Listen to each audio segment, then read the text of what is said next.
Hello students 24 question हम pedagogy के CTET 2012 के पिछली वीडियोस में कर चुके हैं।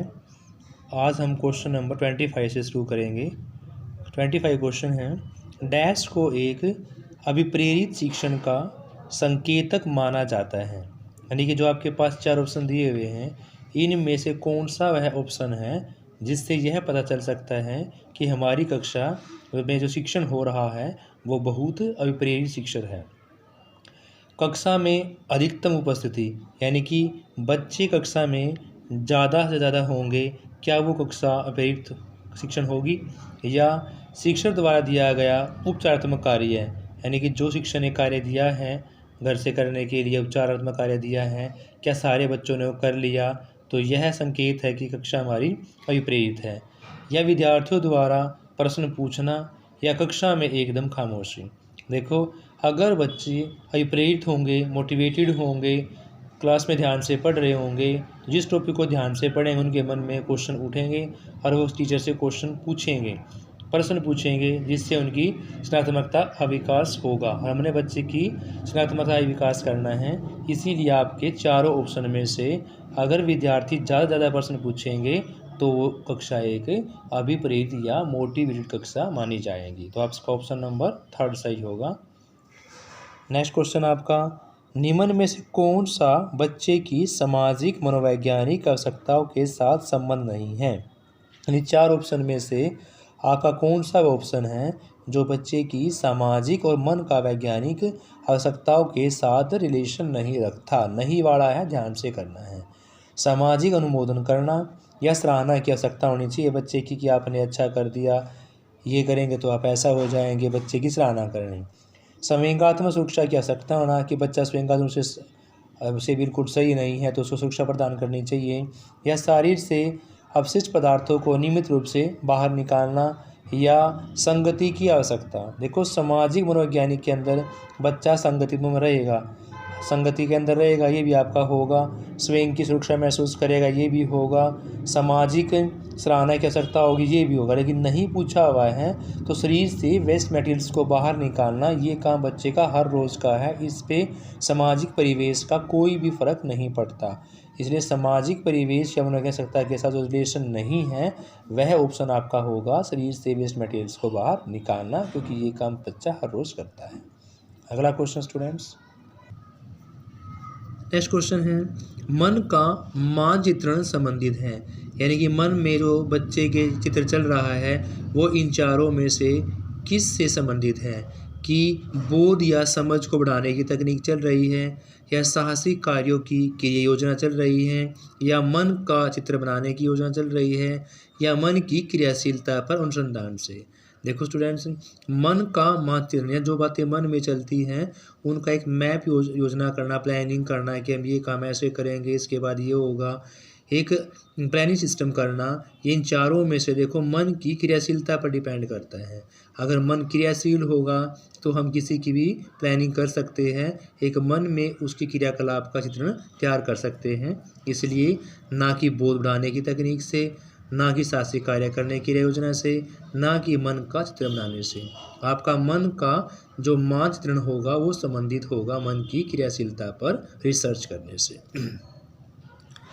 नेक्स्ट क्वेश्चन स्टूडेंट्स आपका, विशेष रूप से प्राथमिक स्तर पर विद्यार्थियों की सीखने संबंधी समस्याओं को संबोधित करने का सबसे बेहतर तरीका इन सब में से कौन सा है?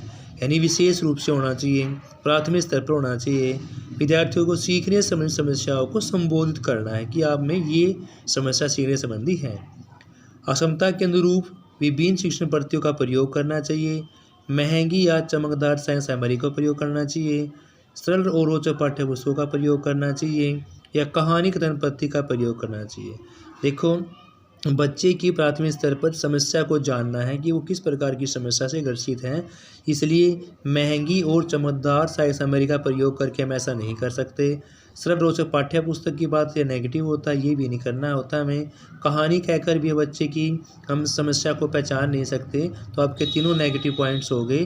बचा एक, समता के अनुरूप विभिन्न शिक्षण पद्धतियों का प्रयोग करना, कि बच्चे की जैसी क्षमता है उसको सिखाने के लिए वैसी शिक्षण पद्धति का प्रयोग करेंगे तो बच्चा बेटर तरीके से सीख पाएगा और बेटर तरीके से उसकी हम समस्या का समाधान कर पाएंगे, समस्या की पहचान कर पाएंगे। नेक्स्ट क्वेश्चन आपका स्टूडेंट्स, पियाजे के अनुसार कौन सी अवस्था बच्चे की अमूर्त, देखो पियाजे ने आपकी 4 अवस्थाएं दी हैं, तो इन चारों में से कौन सी ऐसी हैं जो अमूर्त संकल्पनाओं के विषयों में तार्किक चिंतन करना प्रारंभ करता है। देखो ये क्वेश्चन आपका पीछे भी आ चुका। जब भी बच्चा तार्किक चिंतन करेगा तो बच्चा अमूर्त की बजाय मूर्त चिंतन में करेगा। किस चीज़ को देखेगा, देखने से मन में तार्किक चिंतन चलेगा कि ये वस्तु ऐसी है, इसका रंग कैसा है, आकार कैसा है। तो जहाँ तार्किक चिंतन होगा वहाँ पर मूर्त संक्रियात्मक अवस्था होगी, और आपकी मूर्त संक्रियात्मक अवस्था होती है 7 से 11। स्टूडेंट्स क्वेश्चन ये भी पूछा जा सकता है कि 4 अवस्थाएं किसने दी थी, पियाजे ने दी थी। 4 अवस्था के नाम पूछ सकते हैं। स्वेदी अवस्था 0 से 2 साल तक की होती है। पूर्व संक्रिया 2 से 7 साल तक की होती हैं। पूर्व के बाद आपकी औपचारिक आएगी, मूर्त आएगी। 7 से 11 मूर्त के बाद अमूर्त या औपचारिक एक ही है, तो 11 साल से ऊपर अमूर्त या औपचारिक 11 साल से ऊपर। लास्ट क्वेश्चन स्टूडेंट्स आपका, कौन सा विद्यार्थियों में सृजनात्मकता का पोषण करता है। आपके पास 4 ऑप्शन गिवन है, इन चारों में से कौन सा ऐसा ऑप्शन है जो शिक्षार्थियों में सृजनात्मक पोषण करेगा। अच्छी शिक्षा के व्यवहारिक मूल्यों के लिए विद्यार्थियों का शिक्षण किया जाना चाहिए, या प्रत्येक शिक्षार्थी की अंतर्जात प्रतिभाओं का पोषण करने और प्रश्न करने के उसको अवसर प्रदान करने चाहिए, या विद्यालय जीवन के प्रारंभ में उपलब्धि के लक्ष्यों पर बल देना चाहिए, या परीक्षा में सिर्फ अच्छे अंक, देखो अच्छे अंक आने से हम उसकी क्रिएटिविटी का पता नहीं लगा सकते कि बच्चे ने 2 महीना मेहनत करके अच्छे प्राप्त कर ली, पूरे साल मेहनत ना करी हो, तो इससे हम उसकी पहचान नहीं कर। नेगेटिव पॉइंट्स हो गया। विद्यालय जीवन के प्रारंभ में उपलब्धि, ये भी नेगेटिव है। अच्छी शिक्षा के व्यवहारिक मूल्य का विद्यार्थियों को शिक्षण देना चाहिए, ये भी नेगेटिव है। सृजनात्मकता तभी होगी जब बच्चे को कक्षा के अंदर बार से बार एक्टिविटी के अवसर मिलेंगे, अपनी बात को कह पाएगा, अपनी प्रतिभा को दिखा पाएगा।